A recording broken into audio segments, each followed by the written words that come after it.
இறந்து ஓராண்டு நினைவு கூறப்படுகிற திருமதி புளோமினம்மாள் அவருடைய ஆன்மளிப்பாட்டுக்காக மீண்டுமாக இணைந்து அவர் அடக்கம் சேர்த்திருக்கிற இந்த கல்லறையில் ஜெபிக்க வந்திருக்கிறோம். ஆண்டவர் நம்முடைய விண்ணப்பங்களை ஏற்று அவருக்கு நிறைவான வாழ்வளிக்க இந்த நேரத்தில் நாம் சிறப்பாக ஜெபிப்போம். ஆண்டவருடைய பெயராலே நமக்கு உதவி உண்டு. திருவழிப்பாடு நூலிலிருந்து வாசகம்.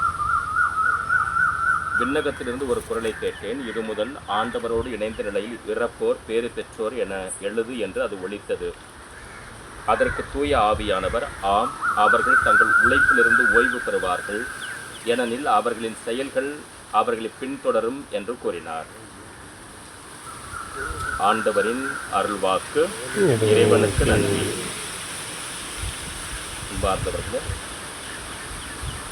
ஆண்டவர் தன்னிடம் ஏற்றுக்கொண்டிருக்கக்கூடிய இவரை தமது பேர் அமைதலில் பங்கு கொடுக்க வேண்டுமாய் நம் ஆண்டவர் இயேசு கற்றுக் கொடுத்தபடி அனைவரும் இணைந்து ஜெபிப்போம்.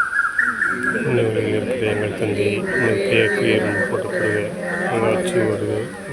தந்தை நிறைவேறு போல மண்ணூழியில் நிறைவேறுக. எங்கள் அன்றாட உணவை இன்று எங்களுக்கு தாரும். எங்கள் பெயராக குற்றம் செய்வோரை நாங்கள் போல எங்கள் குற்றங்களை மணியும் எங்களை சோதனைக்கு உட்படுத்தாதையும் தீங்கு எங்களை விடுக்கிறோம். மன்றாடுவோமாக. இறைவா, இரக்கம் காட்டுவது மன்னிப்பு அளிப்பது உமது இயல்பாகும். ஆகையால் உமது திருவடிகளுக்கு வந்துள்ள திருமதி புளோமினம்மாள் அவருடைய ஆன்மா மீது இரக்கம் கொண்டு அவருடைய உறவினர், பிள்ளைகள், இறைமக்கள் நாங்கள் உமக்கு செலுத்துகிற ஜெபங்களை ஏற்று அவரது குற்றங்களையும் அவற்றுக்குரிய தண்டனையும் மன்னித்து அமைதியையும் முடிவில்லா வாழ்வையும் தந்திடுமாறு எங்கள் ஆண்டவராகிய கிறிஸ்து வழியாக உம்மை மன்றாடுகிறோம். ஆமென். தாயே உத்தரிக்கும்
அன்னை மரியே, அமலோற்பக தாயே, நீரே உம்முடைய திருமகன் இயேசுவிடம் திருமதி புளோமினம்மாள் அவர்களுக்காக பேசி அவரை நிச்சய பேரின்ப வாழ்வுக்கு எடுத்துக்கொள்ள வேண்டுமாய் உண்மை பார்த்து பரிந்து பேச ஜெபிக்கிறோம். அருள் நிறைந்த மரியே வாழ்க.